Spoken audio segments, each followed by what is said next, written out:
Hey everybody, welcome to Geekoholics Anonymous, episode 218. I'm your host, Rico, here with my co-host, Dane Cody. Dane Cody and I get together once a week, talk about video games, TV, movies, and or whatever the hell we like. This week, we're going to be talking about a lot of Gamescom. As we are like dead in the middle of the show. Actually, I think today was the first public day. Oh, okay. So essentially all the like media and press stuff is kind of past. Done. Yeah, I think media day was yesterday. I think they do one day of media. I don't think they do two. I think I made that up once, but I don't know. I've never been, so I could have swore it was two because I thought they did Monday, Tuesday were That's media, what I thought then too, Wednesday, Thursday, Friday, and then the weekend was open to the public. But maybe I'm crazy. That seems pretty excessive. Or maybe 2 days for media. Or maybe it's the press conferences and stuff on the Monday before it actually opens. Then it opens to media on the Tuesday. Because I could have swore it was 5 days. Because somebody was like, I could have swore we were talking to a developer at PAX, and they were like 4 days of. I think it's 4 days public. Anyway, yeah. Moving along, we'll get into some Gamescom discussion. Welcome everybody. If you've never been here before, usually we start the show with our BS section, which we are knee deep in. Get into some what you've been playing, news and stuff, public service announcements, and our free for all section. BS section, house cleaning right off the top. Join our Discord server if you would like to take the discussion offline, get at me and Dane, or interact with a bunch of the other listeners and BS about all sorts of things. Obviously, a lot of fun going on there. To do that in any browser, just type in bit.ly/gap-discord. So bit.ly/gap-discord. That'll get you into the Discord, which is a lot of fun, and highly recommend you do it. Sweet. Don't have anything too exciting to report from the weekend. Oh, come on, dude. I mean, before we dive into the weekend stuff, we got to tell people about the excitement that is today. What's the excitement? Today is the first day that we dropped live streaming as we record the show, mixer.com/Dane Cody. So mixer.com/DAYNECODY. And we'll see how this goes. We're testing. You can watch us record it live. This week is kind of a first week. Next week is going to be kind of funny because we are going to be live at PAX West. So maybe we won't be on video because that would be kind of crazy. But either way, check back here and you might be able to, if you want to hang out while we record, that's the thing that is able to happen now. On the Discord, let us know. Well, I guess I don't know if I'm just kind of contemplating whether we should record next week or just wait until PAX. That's what I meant by record next week. I meant at PAX. So let us know on the Discord, either in the comments question section or just wherever. Just let us know your preference if we should skip the regular Thursday episode and just record like Friday night, like first day one and then probably a day two. I think last year we did 2 PAX shows. So it'll be a little late if we do that. Or if you guys want the road show, the road show's always fun.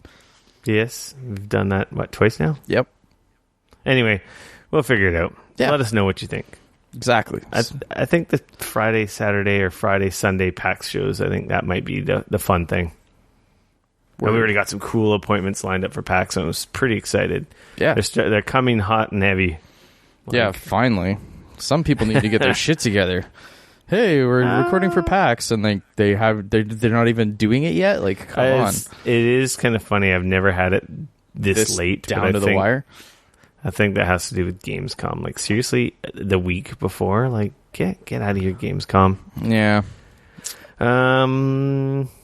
That said, though, man, my weekend was it was good stuff. Yeah? What happened? Well, so one of our really cool listeners drove all the way from south of Seattle. Oh, yeah. You guys went to some Transformers Day thing. Hell yeah. He drove all the way up from south of Seattle, picked me up from my house. This weekend? and we drove up to Ages 3 and Up, which is a collectible / Transformers mecca.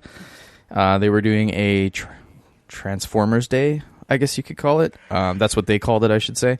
And it was cool. They, like, if you've never been in that store, it's really neat. They've got a ton of Transformers and collectibles. Predominantly Transformers, I would say. Like, it's interesting. Toy Traders is like my comic shop, and collectibles and everything else. Like, you've been there. A few of our other listeners have been there. Yeah, I've been there. I've never been to Ages 3 and Up. But like Ages 3 and Up is like Transformers. Like, it is. Yeah, I know that. Yeah, it is like all Transformers pretty much. Like, there's like, I would say 80% of their store is Transformers, and like 20% is like other stuff.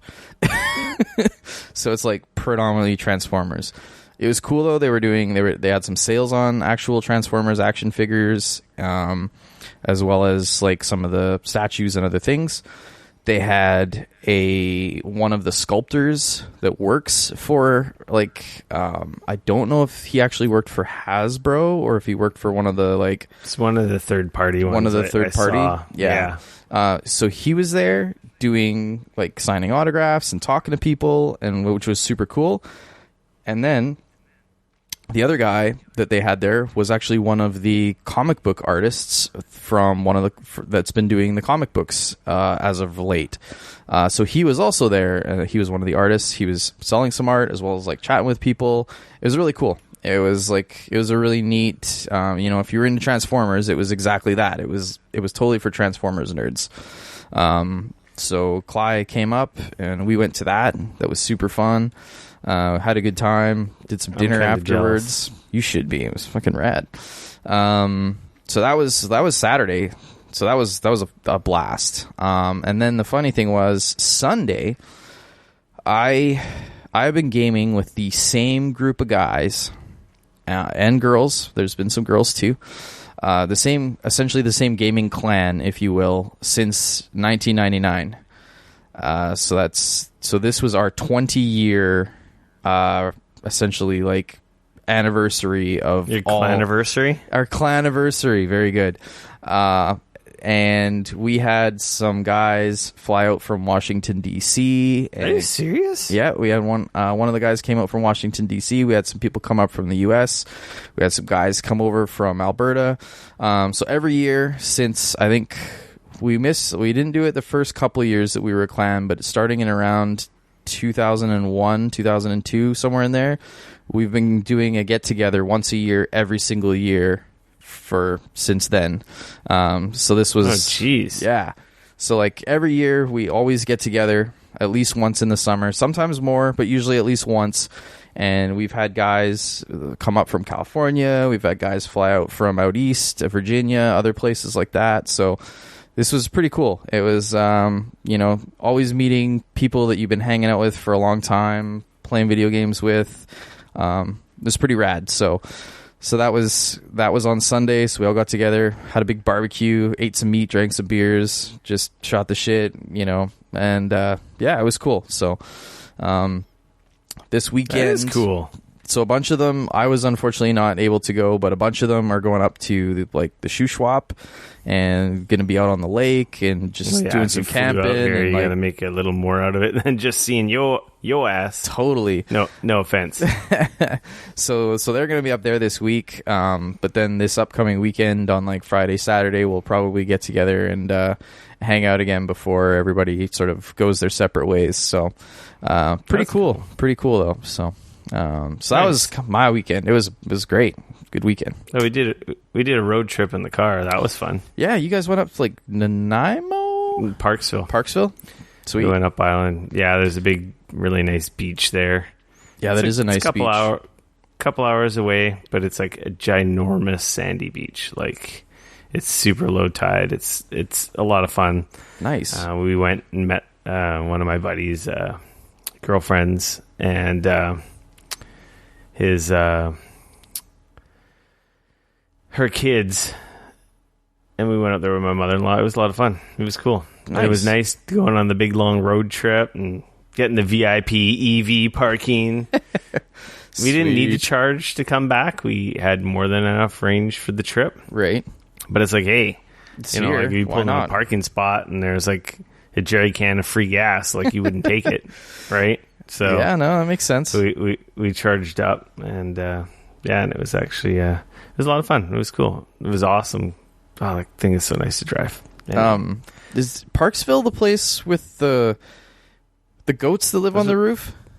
It's right by there. Oh, okay. Yeah, that's Coombs. Okay, I was like, when I was a kid, my parents took me there, and I've never gone back to that place. Like, I've been to Parksville and I've been to some other places, but I've never gone back to that place. But it's always like been in my brain where there's like, I remember like driving up like and like there's like, it's like a shop or a restaurant or something. Yeah, it was like a little like gift shop and stuff, and like there was goats that lived on the roof, and it had like a like a grass roof or whatever, and I think they have like a candy shop and ice cream and fudge and stuff there. And yeah, exactly. Anyway, it's right by there. It's like maybe a 10-15 minute drive. Okay, but it was sweet. Nice, nice. And yeah, you guys saw pictures of me fixing my fence on Friday after work. Playing the real Stardew Valley right there.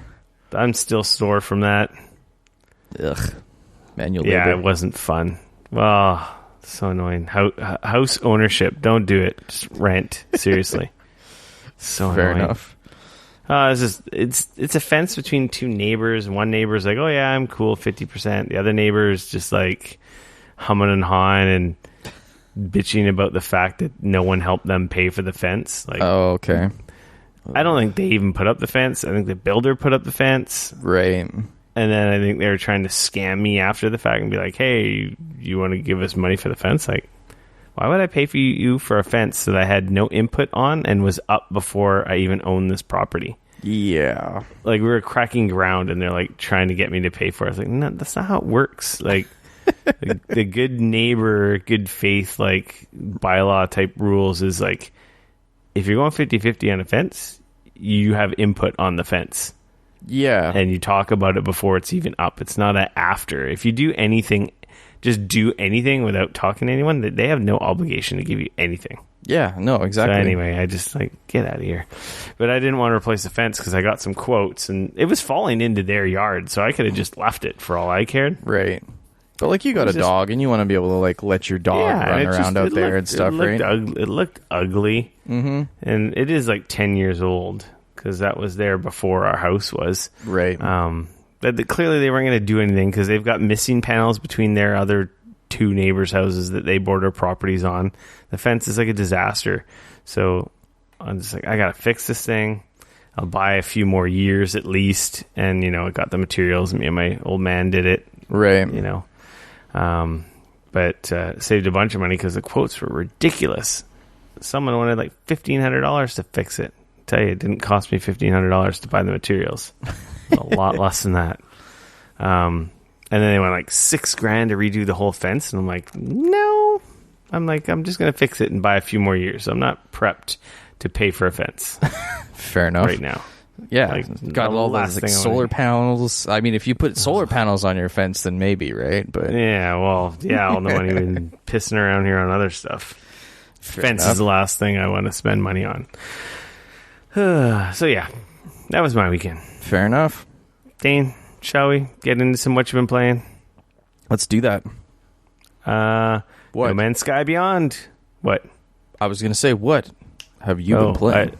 I thought you were going to say something different. Anyway, sorry. Yeah, No Man's Sky Beyond, the update came out. It's in VR. We had a family dinner at my house on Sunday. Okay. And my sister-in-law is like, she's huge into No Man's Sky, like... Still. Probably because I remember you hours. telling me that she was big into it near the beginning when it came out. Yeah, she's been big in it ever since it came out. Wow. She's playing it on PC. She was pretty excited for the update. So she was kind of like, we should play it in VR. We should play it in VR. So played it in VR. Nice. It's pretty cool. It's No Man's Sky in VR with, you know, we used the DualShock. Mm-hmm. It might be, I imagine it'd probably be a little more immersive with the Move controllers. But right. So you could didn't, like do things. I didn't bother with that because I wanted her to try it. The only issue was it was like daytime when we were playing, and I get a lot of sunlight in my office from behind. Oh, okay. So the tracking on the controller was pretty bad. Right. Like it was like always seemed to be off a little bit. Oh, interesting. But, Okay. There's definitely a downgrade in the resolution. Yeah, I can see that. They've got like the teleport movement, or you can do the smooth movement, just like straight up dual stick, which is what I set it up to, because I find teleporting more annoying than using. I don't know. I don't get motion sickness in VR. Yeah, I don't really either. I do every once in a while. It does feel like weird, if you will. Yeah, but yeah. So I was using the DualShock 4, and I found it just fine. It was just weird when you're trying to use the gun for mining and stuff, because it used the motion for aiming. Right. So that's where it got wonky, and not because, like I said, I have 2 giant windows, and it was like middle of the day, so it's like the light coming from behind the camera was clearly having issues picking up the LED, the bar on the controller. Right? Yeah, you get like that little. I know what you mean for the orientation, because it does the gyroscope or whatever, obviously, but as well as the light for where you are in the world. Right. It was neat. I got to play more.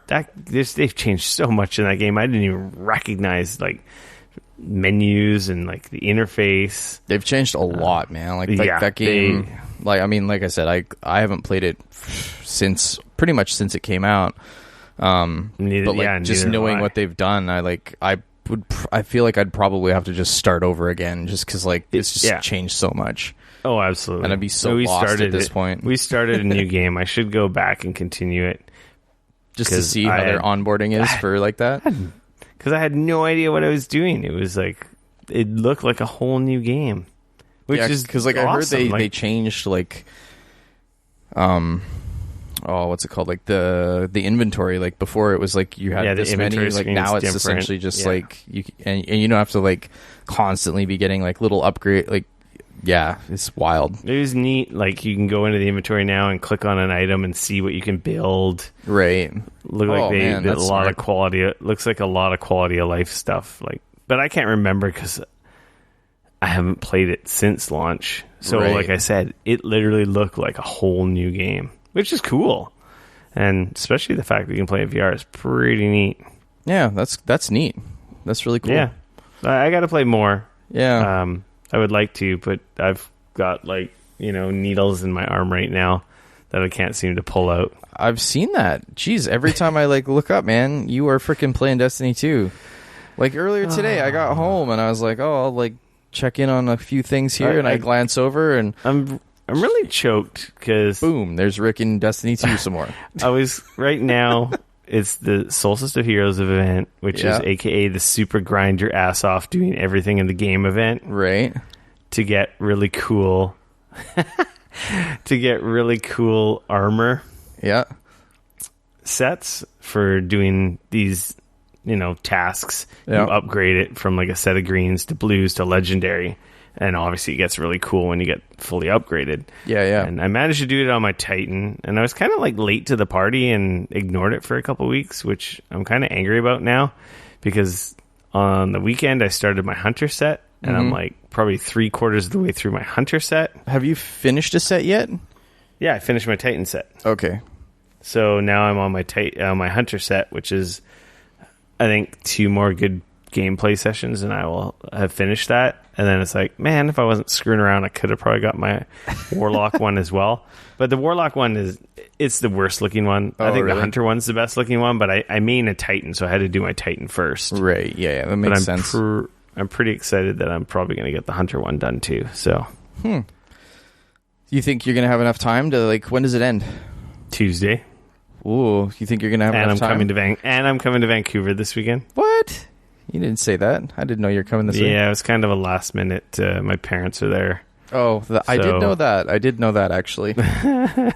We're going to go to Science World and probably to the zoo or something else with the kiddo. Oh, that's sweet. Little family trip before. The family trip? Or the Rick trip? Before I go we go to PAX next week. Yeah. That's sweet. So I've been doing that. I played some more Fire Emblem. I'm on chapter 7 now. Is that a whole chapter? Is that one chapter past where you were last week? I'm totally over-leveled for where I am. I'm like one-shotting guys. I'm in a portion of the map that I went... my main Byleth, I think that's how you pronounce it, the main protagonist. Okay. I had my character go into an area. I was like, oh, he's going to get attacked by 5 guys. Well, we can rewind. Right. Like, he barely got a scratch and took out like 3 of the 5 guys in counterattacks. I'm like, yeah, I might have ground out those missions earlier a little, But isn't that good? Because then you'll be able to go, like, won't you be able to go further quicker? But it's just like I could probably be like halfway through the game if I wasn't screwing around. All right, that's fair. It's still pretty damn good. That's fair. Get my tea time on with the ladies, with my students. Oh, I was. Which is that like is still just so a wrong. weird idea to me, man. Like, I understand, like, in the context of the game, it apparently makes sense. The romance stuff doesn't really exist in this one, but you can have romances. And there is a time jump, but it's still kind of weird. Huh. Okay. Anyway. Fair enough. You'd probably get arrested in real life. Yeah, I would hope so. That is... But they're not really like students, like high school students. They're like... Well, I don't know what their ages are, to be honest. But it's like a military. It's like a military academy or church military academy. I don't know if that makes it any better, dude. That's true. That kind of almost makes it worse, the church part. Yeah. Kind of does. Wow. They dropped a... Wait. Before you go on to that, because we're on Switch, it reminded me of the Joy-Con thing. Oh, yeah. I registered to get my Joy-Cons replaced. Oh, I just literally got the okay from Nintendo. Do they send you a box or anything, or do you like? No, do you have to get a box? Send it to them, and then there's instructions that are like, my mouse would work. Where is my damn pointer? You actually go to Pure Later and drop it off. Okay. And then they pay for it, which is kind of nice. It actually just goes to Vancouver. Oh, really? Which is really funny. Huh. It's their address in Vancouver. I think that's where you went that one time a couple of years ago.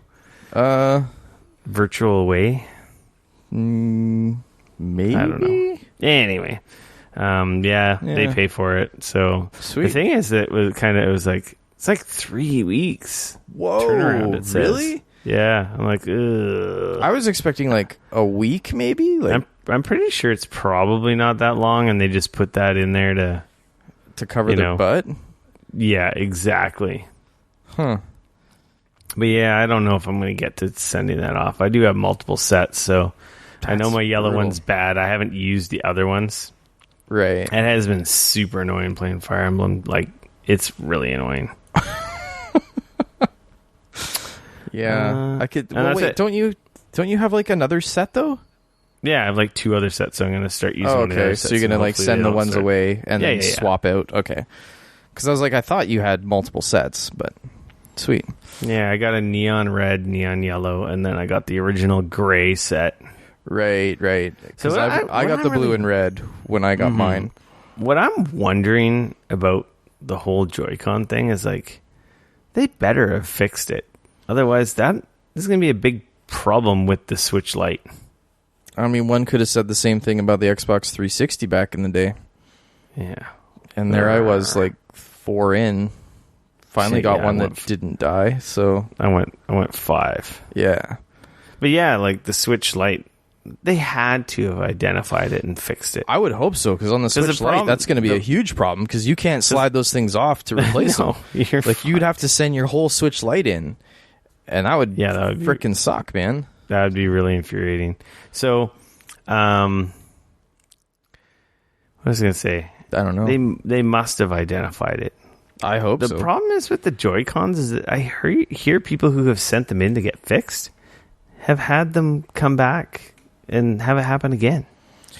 So, yeah, I mean, ultimately, my question is like, are they actually fixing them, or are they just sending you back a refurb pair.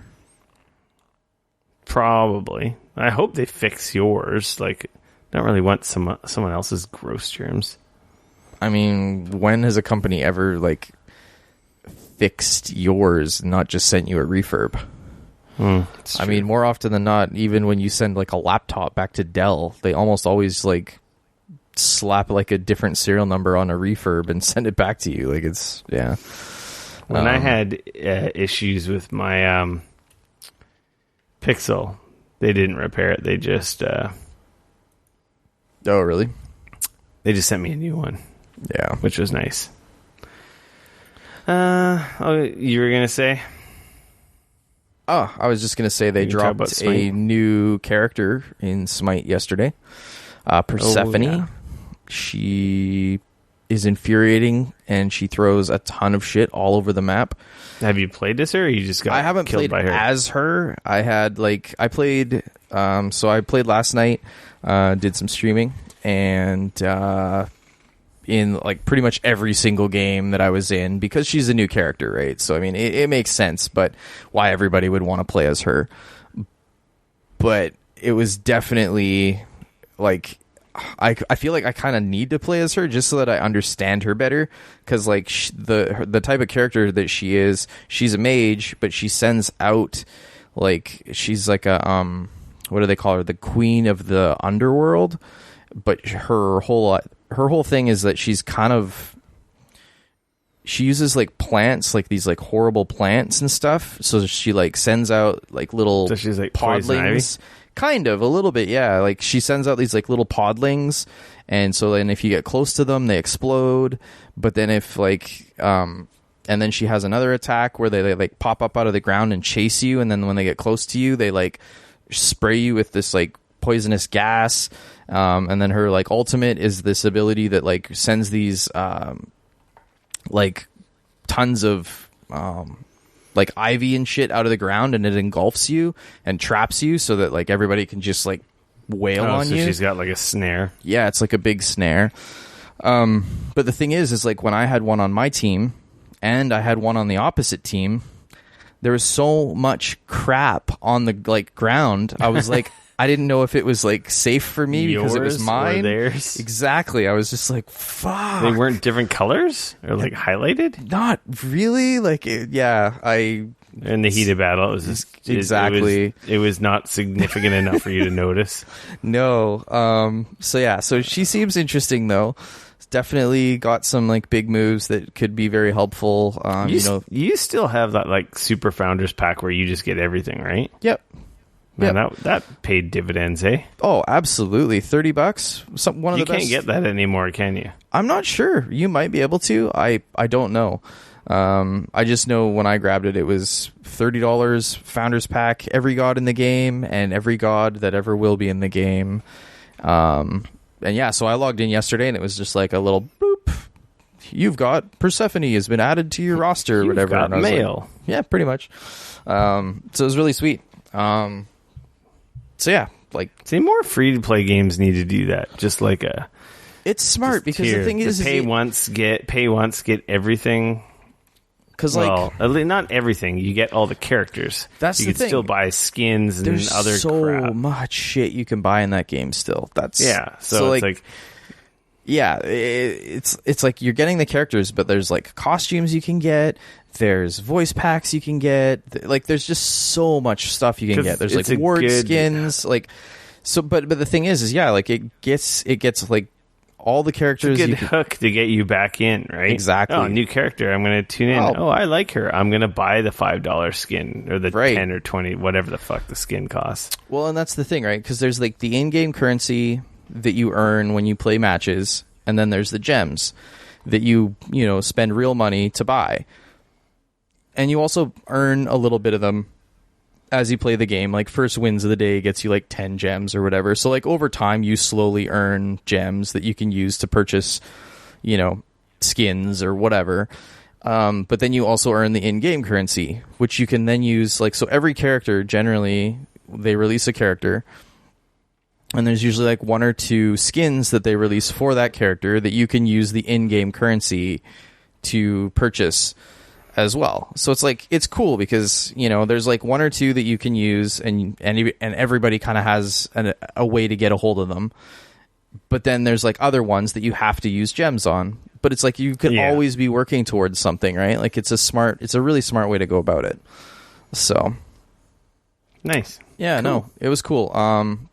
Fuck, man, I don't know. That game, like, anybody that's listened to this show for a while knows, like, every so often I get sucked into this game. It's a little bit like my Destiny. Every so often I just get sucked back in. Except for it's nowhere near as good. How would you know? You never played it. This is true. I have never played it. I think I installed it once. You did install it and you never came and played. But like, man, having Liu come and play with me, and there's a couple other guys in our Discord that have said they've installed it and they want to come play. And I'm not gonna lie, like right now is the run up to the World Series, which happens in November, which is super rad. And so like every day on their mixer, they're doing their whole like it's all the preliminary like esports stuff leading up to the Worlds, and it's like it's so easy to just throw it on a screen and like watch these dudes and watch how they play. And you know, like I'm not paying like close attention, but like every once in a while you glance over and you like see like a wicked play happen with like a character, and you're paying attention to like who's playing what and how they're playing them and like the different builds that they're using on them and stuff. And it's like, man, it makes me just want to go home and play more of it. It's brutal. Like it's awesome, but it's like brutal at the same time. So yeah, but fuck, that game's real good still. So nice. Yeah. So my phone was buzzing there because I got a message from Bungie about my Moments of Triumph T-shirt, which I actually just got. They're shipping it out to you or what? Well, apparently there's a defect. That was a shirt you got for doing a bunch of crap in the game, right? And you get your like name on the. You get. I got my like BattleNet name on the side, which is like probably really pointless now that it's eventually going to be on Steam. Wait, are your names different? Yeah. Oh, really? Well, Steam, you could just change your name whatever you want, whenever you want. I don't know what. I hadn't thought about that. My name's the same on both platforms, so it never really occurred to me. Yeah, because on BattleNet you can do the same because it uses. I'm your Rico name. on BattleNet, but then they have that like hashtag number right after to differentiate everyone. Right. So that's what I got on my sleeve because that's what you need to tell someone who adds you as a friend, right? Yeah. Apparently that customization on the sleeve. It says it doesn't hold up to their standards of quality, and after a washing may become damaged. So that's not great. I guess they're giving people free replacements. I just got it. I haven't even worn it because I was annoyed because it was missing. They have this cool little Bungie tag that comes on the other sleeve, and mine was missing that tag. What? It's not really a big deal, but when all my other Destiny shirts have it, it's kind of a big deal. It's just a little disappointing because that little tag is cool because it's the Bungie logo. Right. And it's kind of like, it's like the authenticity tag kind of. And for whatever reason, it's missing. So I'll probably end up wearing that shirt to PAX, and hopefully I'll get a replacement with the tag and the better quality sleeve. Yeah. I hope they don't make me send it back. That's annoying. Yeah. They might just send another one. Dane. Yo. Let's get into the news. The news and stuff. Yeah. Everything announced at Gamescom opening night live. So this was Keeley's show. The story from Kotaku by Chris Kohler. Mm-hmm. Basically goes over a bunch of the announcements. Right. From the 2-hour show. I watched bits and pieces of it. It was a 2-hour show? Yeah, it was like almost 2 hours or just under. I was at work, so I had it streaming on like YouTube in the background. Yeah. And was like tuning in, so I missed a few things. I was on site all day. I didn't get a chance, so. It was pretty good. It was like it was him and then devs coming out and showing trailers. Right. It's something that we're like pretty much used to, so. There's a few new announcements, surprise announcements, and reveals. And my mouse is like pissing me off right now. Like, F off. Sorry, it's like First something world on Rick my problems. something on my desk is like making it not want to go up. Like what? That's what she said. Yeah, so for so for PlayStation Erica, it's like an interactive thriller was announced and released. FMV game?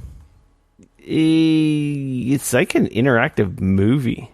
Interesting. So there's like you can use the PlayLink. It's a PlayLink game, so I assume you can use the PlayLink. Well, I guess it doesn't say the PlayLink app, but there's an Erica mobile app, or you can use a standard controller. It's $10 American. I think it was like 15 Canadian. Sony actually reached out to me to see if I wanted a copy of it, and I totally forgot to reply to them. This is why we can't have nice things, Rick. Yeah, this is why we can't have nice things. Jeez. It looked neat when I saw the trailer. I'm like, oh, that's interesting. Sweet. Something I might play with my wife. Yeah. I could see that, actually. Call of Duty Modern Warfare is going to have an open alpha this weekend. Oh, wow. Starting on Friday, so the day after this goes up. Right. Kerbal Space Program 2 is coming, 2020. Speaking of which, we have an appointment for that at PAX. Sweet. That's Humankind is their just their 2v2 mode. So that's what the open alpha for is Modern gonna be Warfare. about.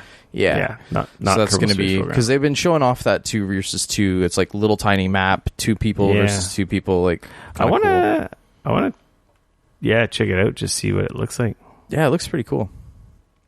Humankind is that new title from Sega that was teased a little while ago.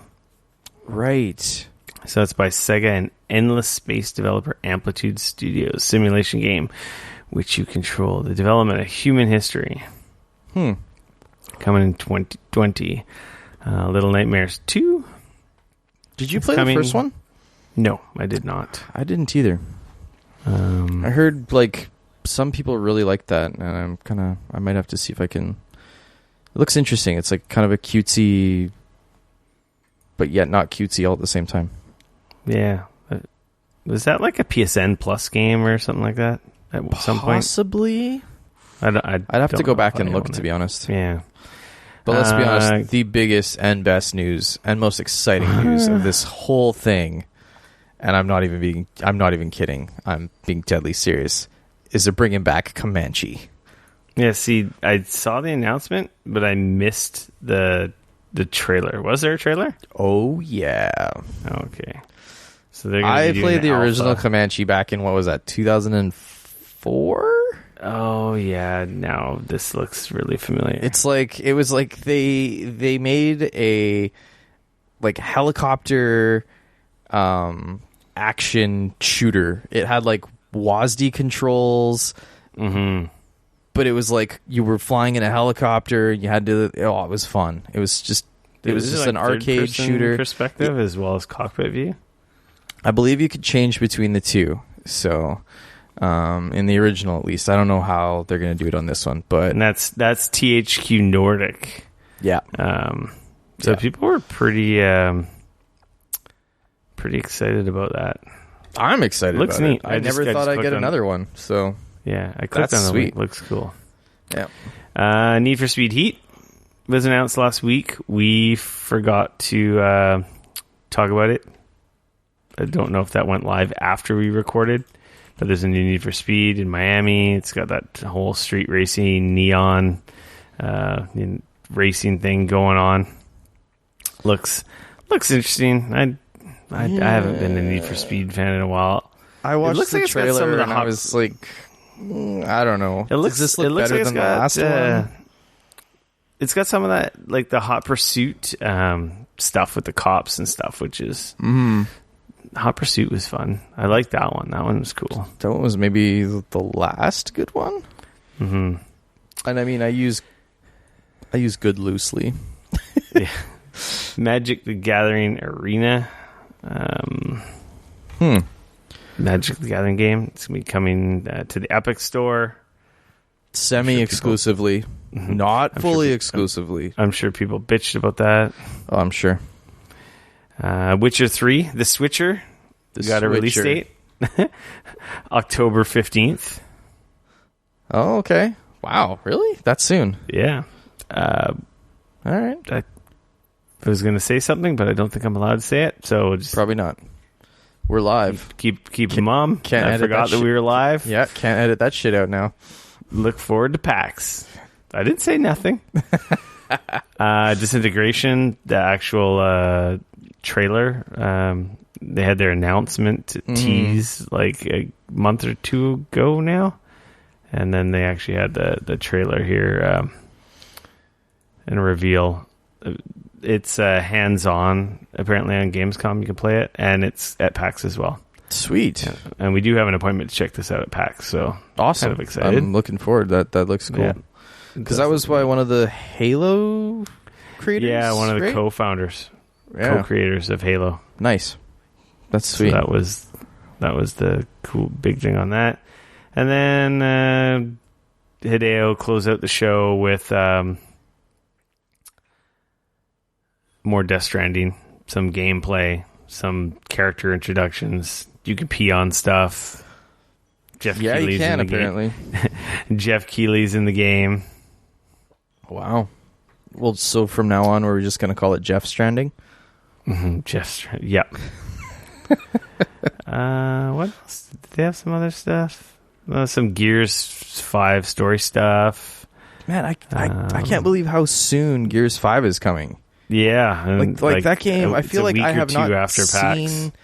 I feel like I haven't seen anything about it. Like I've seen... All we've seen is pretty much just multiplayer stuff. There's actually been a lot of stuff, but... Have I not been paying attention? Yeah, I think you haven't possible. been paying attention. There's been lots of Gear stuff, but, we're Sony fanboys, so we don't really cover the Xbox stuff. Yeah. I expect, actually, to be honest, I'm surprised I haven't seen a code for that pop up in my mailbox. I have a feeling that will show up soon, probably before we go to PAX, which will be super annoying. It'll be coming out on the Games Pass. So they had some either way. Actually, they had some gameplay for Predator Hunting Grounds show up. That looks cool. That looks neat. DCL, the game, which is like drone racing league game. Right. More Monster Hunter World Iceborne stuff. Life is Strange 2, Borderlands 3, Everspace 2. That looks really cool. We also have a trailer. Does look cool. I was watching that when they showed it in the stream, and I'm like, yeah, this is what the ship combat in Destiny should be. I'm like, I pictured those ships being my Destiny ships. I'm like, this interesting. God damn it, one can dream. But yeah, we have an appointment to see that. We have an appointment to see that as well, which is kind of exciting. Sweet, because it looks cool. Nice. So we talked about Need for Speed Heat. We don't really have much to say. Neither of us are too excited about that. Moving along. PUBG console crossplay is coming soon. Apparently there's a big update as well for PUBG. Season 4 starts next week, basically just before we leave for PAX. So if you're still into the PUBG, there's a trailer in the show notes in the link that you can see. It shows you some of the new stuff. I'm super happy that there's a lot more console crossplay coming. It's awesome. Man, it's so awesome. Dude, I love it. I love it. Playing Smite on PC while Liu plays it on his Switch and we're able to play together. Awesome. That is cool. Because I hate it when we get to play games or want to play games because we have nice PCs. So I'm like, well, I want to play it on PC. So welcome back, everybody. We just had a little bit of a crash while we were testing the stream. Unfortunately, Dane's computer had a little bit of a hiccup, but it's all good. Hopefully, I hope we'll so. Find out. Should be good. I got to figure out. There seems to be. I don't know. I was looking at my logs here, and there seems to be some like weird issue. I'm not sure. It's really odd, but I will figure it out. Computers, exactly. Technology. Woo woo. Yeah. So we were in the middle of the PUBG crossplay coming soon to consoles. Thumbs up. Word. We're excited. Like, that's awesome. It's coming. Borderlands 3 is going to get it. They're not going to have it at launch, but eventually, which is pretty cool because, you know, I know we have friends that will be playing on consoles and not necessarily on PC, and we're both going to be jackasses on PC. So Totally. this is awesome. I'm so happy that this trend is like coming and happening. And I gotta give credit where credit's due. I think this is really like Microsoft pushing. Yeah. Which is amazing. So that's good news. Who wouldn't be upset about that? I'd have to go back and play PUBG, see what's changed, see how bad I am at it. Sorry. You're like thinking. Yeah. Anyways, sorry. I'm back. I'm into this podcast again. Okay. It was. Quit screwing around. Yeah, it wasn't screwing around. It's just like, you know, as an IT guy, it's like you get a problem and then it's like you just start latching onto it. It's funny because when it crapped out, yeah, I saw the pictures go out in your reflection on your TV. Oh, that's funny. Before the stream ended. Oh, weird. I know, isn't that weird? That is really weird. It's like I saw your computer crash in the reflection. I'm wondering. Well, that doesn't surprise me though, because there was the webcam that like stayed up for like, so it was like, because that's what I was saying. So like when it crashed, it didn't like, I was, you know, like normally you get like a blue screen or you get something like that, right? But in this case, what ended up happening was like both my monitors went like this weird green color, but my webcam kept going. And then it just, but like nothing responded. Like it just, I wasn't able to. So then I had to do a hard reboot to bring it back up because it just wasn't, I couldn't control delete. Like nothing was working, right? So I'll go through it later, do a blue screen viewer and see if there was a crash dump or anything like that. It looks like there was a dump file that I'm looking at that I'm seeing here. So there's clearly something happened. Just very, very strange. So I will have to track down. It must be like a driver or something that doesn't like, or like one thing that was running in the background that like doesn't like something. I don't know. So, anyways, yeah, I'll deal with it later. That's neither here nor there. With Gamescom, yeah, Google Stadia had a Stadia Connect event as well. Right. It's like, hey guys, remember we're still doing this thing coming out this fall. This story comes from Eurogamer by Matt Wales. It basically was a little stream like their last few talking heads, mixed in with trailers and announcements. Just a bunch of games coming to Stadia. Not a lot of surprises. Except for they did add one new exclusive, a Stadia exclusive, which is Orcs Must Die 3. Oh, interesting. Okay. Cyberpunk is also coming. I mean, it makes sense. Like if it's not hard to port stuff to it, like why not, put them out on that platform, right?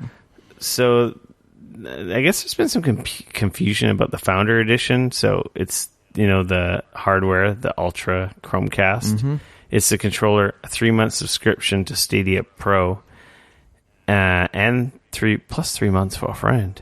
Yeah. First it's free, get them addicted. Of course. And it says here, and a copy of Destiny 2. So in our chat, our Discord, it seemed like people were thinking that this Destiny 2 was like part of the Stadia Pro subscription, which is where they're adding titles to that. It's actually, you're getting a copy. Right. So then if you'll still be able to play it from what I understand when your subscription lapses because you own it. So it's essentially they're giving you it's like a pack-in game essentially. Yeah, exactly. That makes sense. And that includes Shadowkeep. So it's pretty sweet. That's cool. I mean, it's for, what is this, like 150 Canadian? The cross-save stuff that came out today, essentially.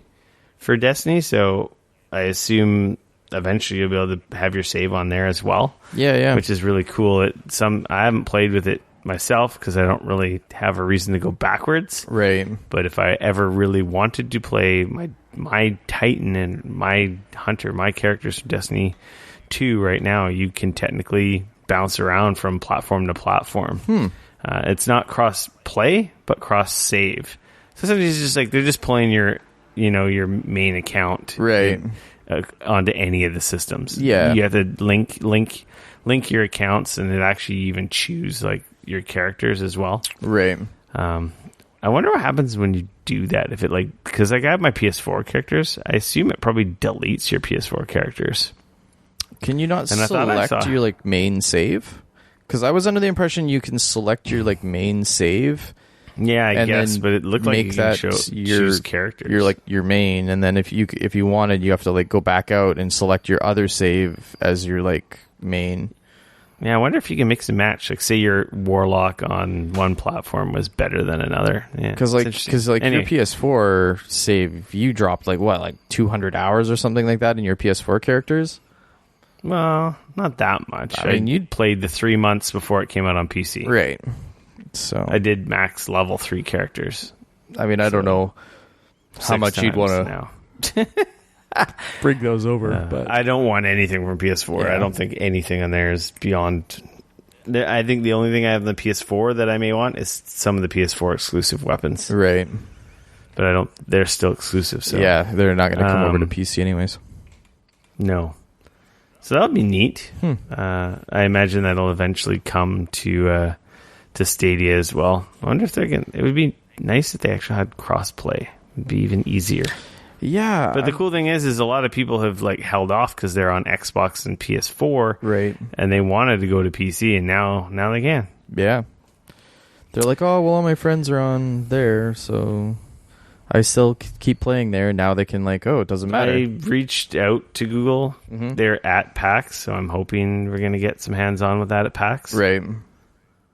It'll be hard because it's going to be, if they do have hands-on demos, it's essentially going to be like a lab demo, so not real world, but Yeah, I don't know what the internet in that convention center is like either. So they'll probably run it off a LAN. It'll be simulated. yeah.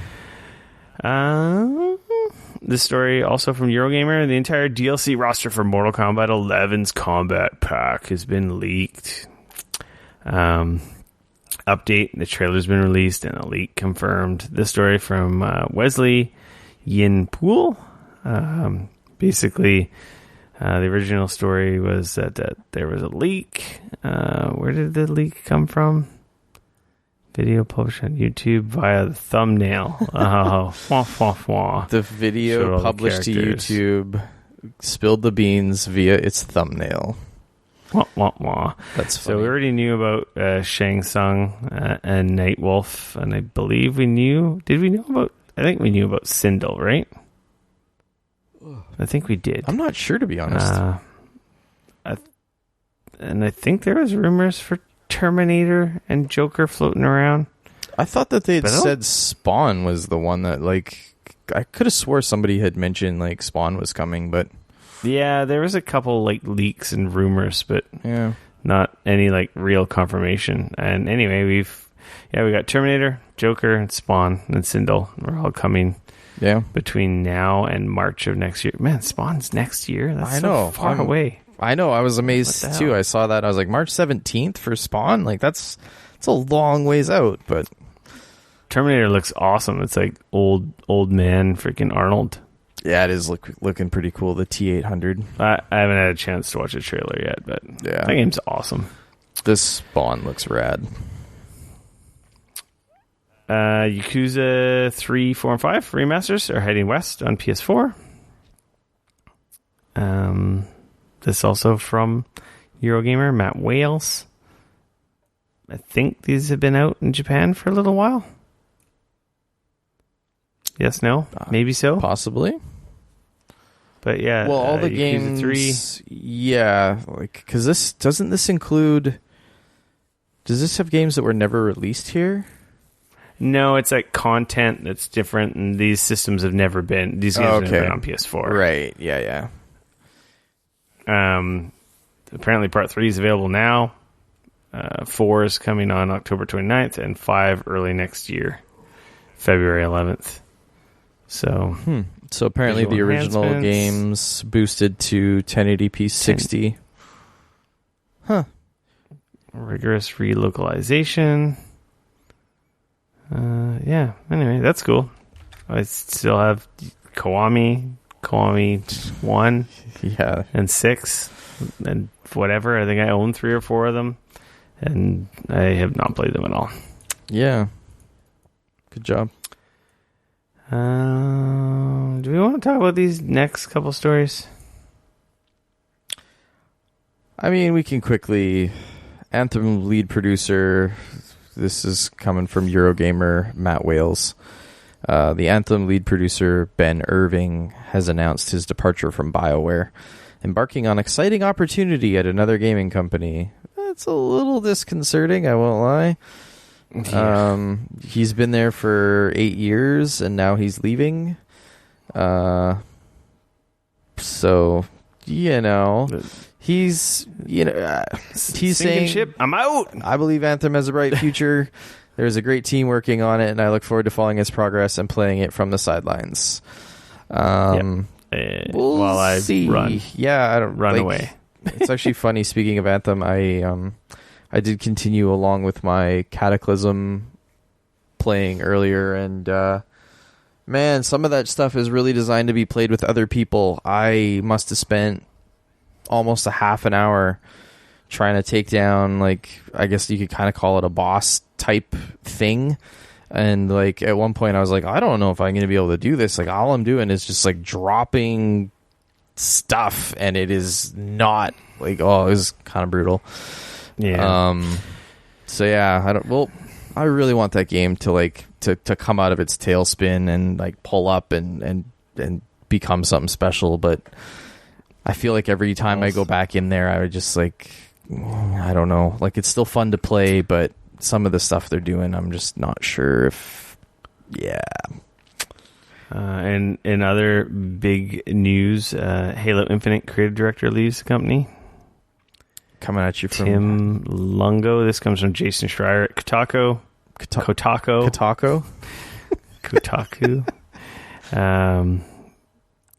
Creative director Tim Lungo left 343 this week. Kotaku has learned it's part of a leadership shakeup that arrives late in development of the next Halo game. I don't know how you read this or as being anything but bad. Also considering how little we've seen of Halo, which sucks because I want it to be good, but this is probably not a good thing. It also, as I understand it, I was listening to another podcast and they were talking about it, and they clearly know more about this stuff than I do. And they were saying, like, at first glance, it seems real bad, but then when they started diving a little deeper, they realized, like, he had the name, the creative director, but there's also still like 3 other people kind of up and around and ahead of him and just below him. And like, so they were kind of saying like this may or may not really have much to do with it. Like, no, here's hoping. So it's interesting. You know, I don't honestly know enough about the way like Microsoft and 343 Studios is sort of like structured to know like if this was really like, was he the one, like, judging by the name, you would think like creative director, like that seems pretty high up there. Yeah, but it sounds like there's still like a lot of people that are there that are like, you know, taking the reins, and so it doesn't sound like this might be quite as bad as you would think at first glance. Here's hoping. Yeah. Continuing the train of bad news. I know. What the heck? I promise. This is rough. GameStop lays off over 100 people, including nearly half of Game Informer's staff. This story again from Jason at Kotaku. That is rough. Struggling retail chain GameStop laid off over 100 employees today, both at its corporate headquarters in Grapevine, Texas, and at other offices, including its subsidiary Game Informer magazine in Minnesota, where nearly half of the editorial staff lost their jobs in a surprise cut. That's rough, man. Yeah. Surprise, you don't have a job anymore. GameStop's stock has not been that great. No. I think that they tried to sell themselves for a while, and that didn't really go anywhere. they've been having a hard time. I think the adoption of digital downloads and being able to just download your games, to be honest, is it's probably going to do to GameStop as it did to Blockbuster back in the day, when everything went to DVD or like online Netflix and whatnot. It's kind of like just so simple. I mean, seeing the numbers have been huge with digital downloads, and GameStop's been just struggling to like. Have you walked into a GameStop recently? I was actually in one not too terribly long ago. I have one that I can walk to from my house. It's funny because it's practically across the parking lot from a Best Buy, so like very close to my house. It's 75% Funkos. Yeah, it's a lot of... And 25% games. So there was not another person in there. It was funny because there was 2 salespeople in there. The place was empty, so I walked in. I was the only person in there. I can't remember why I was in there. I was looking for something. I think me and my wife went in there for something. Yeah, there was a lot of merch, because they bought ThinkGeek a few years ago, right? And so they've pulled all the ThinkGeek stuff into their retail stores as a way to try and get people in there. But yeah, I don't know, man. If I was GameStop, I honestly don't know what I would do to try and get people back into their stores. I don't think there's anything they can do, to be honest. Well, that's the thing. Unless they started getting, I think the only thing, okay, and this is far-fetched, is if they somehow got, demos from E3 and PAX and Gamescom and, exclusive demos that you have to come into the store to check out. And then hopefully when people come to your store, they pre-order the game that they're playing or pre-order some other stuff or buy some of your stupid plastic tchotchkes. But, to be honest, I'm almost all digital. I have bought some stuff there. But the random amiibo or So that's the thing. It's funny to me because when, for example, when we go to PAX, ThinkGeek has a big booth there usually, or at least they this year. Well, they have in the past. And the lineups to buy shit from them is always huge. Mm-hmm. And so it's kind of wild to me that you couldn't utilize that to your advantage to get people to come in there and buy nerd shit. I think the profit margins are just razor thin in that stuff. Yeah, they must be. They take up a lot of space, and shipping's expensive. Yeah. So I think it's just you buy one item that doesn't sell, and it just hits your bottom line hard. Yeah, it just sits there. But the fact that numbers on digital downloads have skyrocketed in the last couple of years, so people are really adopting it. This is so much easier. You know what they need to do? Straight up, now that I'm thinking about it and we're talking about it, you know what they need to do? They need to make their online purchasing stuff not suck balls. What do you mean? Well, you go to EB's, it's here in Canada, EB or GameStop or whatever, and you go to their website. It fucking sucks. Their website blows. You click on stuff to try and order it. And the whole... Oh, you mean compared to, if you were to buy from Amazon? Yeah, or Best Buy. It's garbage. Whoever... if they wanted to get in on the digital, or even just the online marketplace, like you said, it's expensive to ship stuff. But instead of shipping crap to every little store, get rid of half of the stores that you have, put it, ship stuff to a big warehouse and ship out of, Amazon does. But with your website being as crappy as it is, I never want to order stuff from it because it's trash. Half the time when I'm looking at something, it can't even tell me whether or not they have it in stock at my local store. All it does is give me a number to say, hey, call your local store to see whether or not it's in stock. What kind of crap is that? Yeah, to be honest, a lot of stores like Walmart as well. Well, not a lot, because Best Buy has it pretty much figured out. The store inventories just don't work. Right. I think Best Buy actually does, but everyone else seems really bad with it. Right. Again, I'm not in logistics or whatever, but to me, if you want to, if you wanted people to buy your shit and you want to stay relevant, you gotta make it easy. You gotta make it easy, and you gotta put it online so that I can ship that shit to my door. Well, a big problem too, like you kind of hinted at, like get the online, like sell the digital stuff online as well. Remember, Sony doesn't sell anything digital anywhere anymore. Yeah, except so on their... You can't. Yeah. But I wasn't even meaning like games and shit. Yeah. I was just meaning like, you want like they killed the Think Geek thing. So sell all that stuff through your GameStop website. Sell games, sell accessories. People are still going to need to buy hardware. Like, you know what I mean? Like people still do need to buy a lot of that stuff. So they are buying it. They're just buying it from... end up buying it direct. From Best Buy. They're buying it from Amazon. They're buying it from everyone that's not you because... they can do all that without dealing with your shitty website. Yeah. So the one thing I will give EB Games compared to everyone else, you want the game on release date, they're the only one who can do it. Yeah. And when you want physical. Right. But I think one of the nails in the casket is like you go to a midnight launch to go buy the physical version of the game. It takes 3 hours to buy the game. You get home, the servers are bjorked.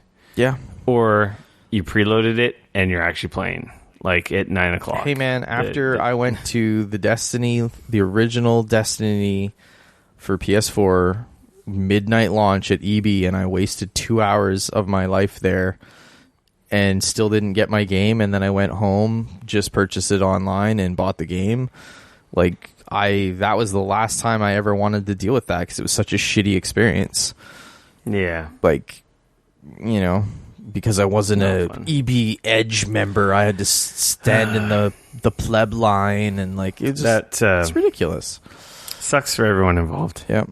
But that said, like the Game Informer and all that is shitty. I kind of think the writing's on the wall. Yeah. Yeah.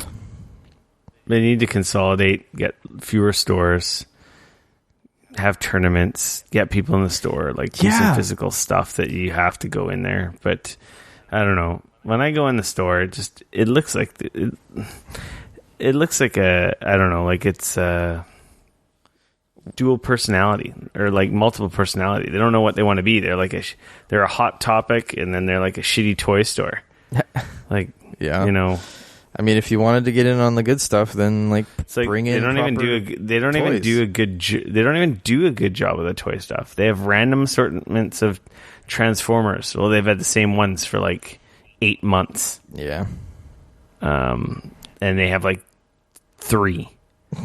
And then it's like they have so much stuff, but they don't. It's like they don't do anything good. Yeah. In terms of like that kind of product stuff. Anyway. Moving along. Yep. Some Nintendo news. Tetris 99 gets a Fire Emblem crossover this weekend. Is it this weekend or starting today? When's it start? Basically, this story from Eurogamer. Can you tell what site I was on when I put the outline together? Tom Phillips, news editor there. I saw this on Twitter, but basically they're having one of their Grand Prix events where you get so many points for placing so high. If you get at least 100 points, you'll unlock the Fire Emblem theme, and that starts August 23rd until the 27th. So kind of like that Game Boy theme they gave away that was really awesome a little while ago. Right. They had a different one not too long ago. So this one's a Fire Emblem crossover, which is cool because Fire Emblem is amazing. Nintendo had an indie world presentation that happened. This was during Gamescom as well. Right. On Tuesday. Again, from Eurogamer. This is a real name. Emogen? Emogen? Oh. Emogen? Imogen. Imogen Beckhelling? Imogen Beckhelling. Is it intern? They made it up. It's not a obviously because like Imogen Heap isn't a very famous singer or anything. Nintendo's Indie World presentation is over, and a bunch of delightful indie games are now confirmed coming to Nintendo Switch. This is like a pretty massive list. But big takeaways, Super Hot Hotline Miami collection are out now on the eShop. Risk of Rain 2 is coming sometime this summer. Hey, Cat Quest 2, you like Cat Quest. Cat Quest was rad. That's this fall. Ooh. Torchlight 2 is coming September 3rd. Creature in the Well, September 6th. I made an appointment to see that at PAX. Excellent. Ori and the Blind Forest, this definitive edition, is coming to Switch September 27th. That game looks awesome. That game is awesome. Right. I loved Ori. When the second freaking one's going to come? I don't think we even have a date for that. I thought we did go to date for it. Did we? Oh, maybe I'm wrong. Could have swore we did, but I don't know. Check out the show notes. Click on the story if you want to see the full list. There's like 20, 30 games that are coming. I did not watch the showcase. I didn't have a chance. I didn't even realize it was happening, to be fair. But some cool games coming to the Switch. Some cool indies. Mm-hmm. PlayStation news. There's 4 new DualShock 4 colors coming. That there are. A new gold headset design coming this fall. This is from Sony PlayStation blog. Did they credit anyone? That's right. Here we are. Andrew Mason. We got electric purple, red camouflage. Seems maybe up my alley. Titanium blue, rose gold. Yeah. And then they have the rose gold headset as well. So, yeah. Those are going to be $75 Canadian. Yeah. And the headset will be 120 Canadian later this fall. It just says fall. Yeah, it doesn't have a date. Fall. Yeah. $64.99 US and $99 US for the headset. Yeah. I don't think I'm going to be buying any more PlayStation 4 controllers. No? This late in the game. I won't lie, this new gold headset does look good. I like the new design. It looks sleeker. In news that surprises absolutely no one, PlayStation has bought Spider-Man developer Insomniac. It's a good get for them. I'm amazed that it hasn't happened already, but yeah, I feel like this already happened in the PS2 era. This story, again, from Eurogamer, the official sponsor of Geekoholics. No, they're not at all. That'd be rad if they were, though. We could talk. Tom Phillips again here. Yeah, studio behind Ratchet and Clank, Resistance, Sunset Overdrive. Mm-hmm. They now really are in Sony's pocket, which is good move. Don't want to let these guys run away, especially after releasing one of the biggest selling games for your system. Like Spider-Man has shifted over 13.2 million copies. That's a lot of copies. That's an awesome game. If you haven't played Spider-Man yet, like, what are you doing? Come on. Yeah. Seriously. If you own a PS4, you got to play Spider-Man. Game is rad. Xbox news from Gamescom. They announced a bunch of updates for Game Pass. This comes from Xbox Wire, which is basically Xbox's blog. Ashley McKissick, the head of Xbox Game Pass. Woo! Basically, Age of Empires Definitive Edition, Devil May Cry 5, Stellaris are all out now. Ape Out and Kingdom Come Deliverance are out on the 22nd. And Bard's Tale 4 is on the 27th. Blair Witch is on the 30th, that's an exclusive. And these are coming on... they're part of the PC as well, if they exist on PC, apparently. Well, some of them are console and some of the... So Devil May Cry 5 and Stellaris are console only. Yeah. Then Blair Witch, Kingdom Come Deliverance, and The Bard's Tale 4 are coming to console and PC. And then Age of Empires and Ape Out are coming only to PC. So yeah. So there's new features in the Xbox app. Mm-hmm. Find your friends across networks, new ways to filter games, more control in managing downloads. It's just getting better because it's been a bit bare bones, so it's slowly. PC joins the mobile app. Does this just make it easier for you to manage your Xbox Game Pass or PC library? We're on the go. Update currently testing. You browse, discover games, and download them anytime, anywhere at your PC. That's pretty cool. I have the Game Pass app, and it beeps up every once in a while saying whenever there's new games, which is kind of nice. Yeah, it's helpful. I like it. What else was there? They had inside Xbox event as well. They talked about Gears. That was kind of in the opening night live as well. Mm-hmm. They talked about some of the Halo 5 Terminator crossover stuff. Right. Or Halo crossover stuff, sorry. With Gears. And what else do they have? Oh, XO19 is happening in London, I believe. Yeah, November 14th to 16th. If you're in London, check that out.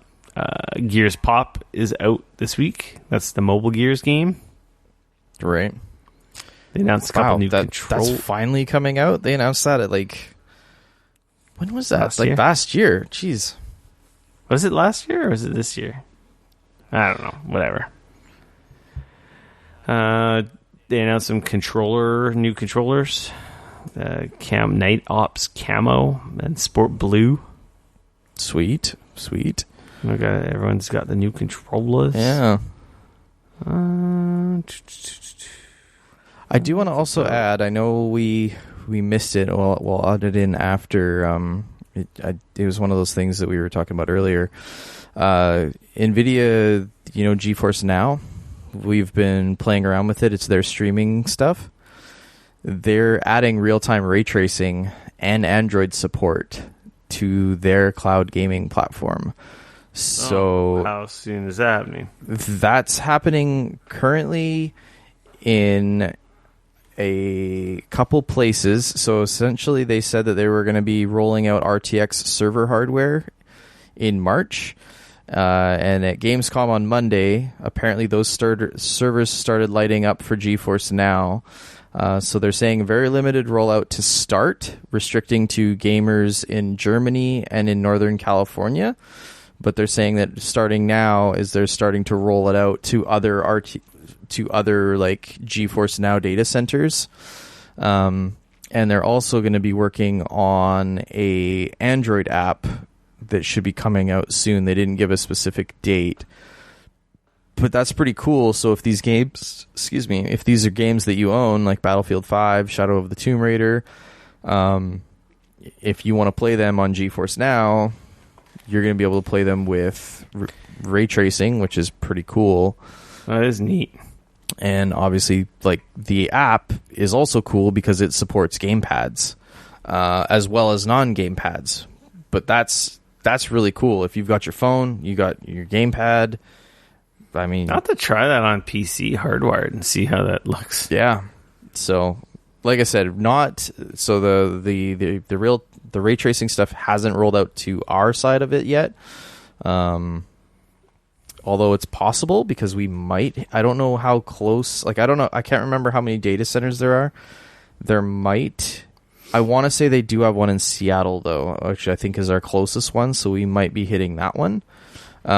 But if not, the nearest one might actually be Northern California, which in that case, we might be able to mess around with the real-time ray tracing stuff right there. So stay tuned for more of that action. Mm-hmm. So that's it for news. Public service announcements. Final Fantasy VIII Remastered gets a release date.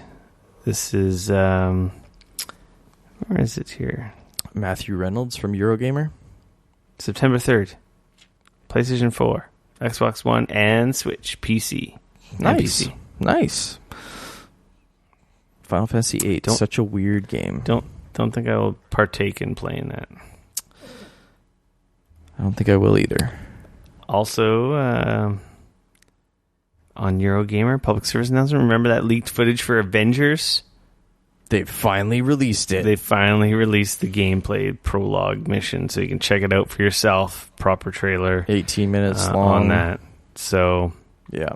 If you're interested in checking that out, if you didn't manage to check out that leaked video that got torn down, which was off screen, so this is probably a lot better.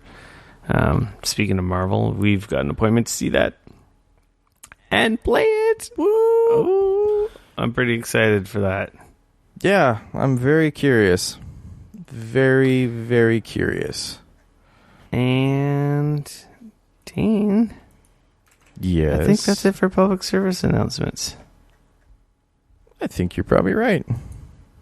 Free for all. Free for all. I finished The Boys. Oh.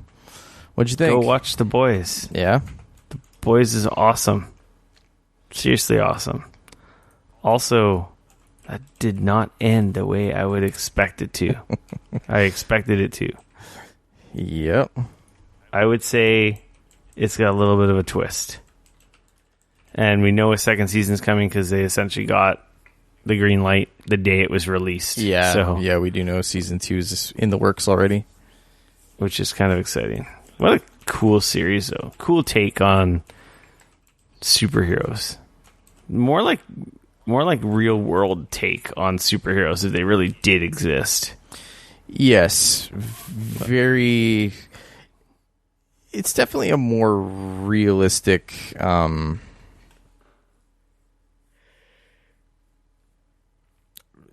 definitely an interesting...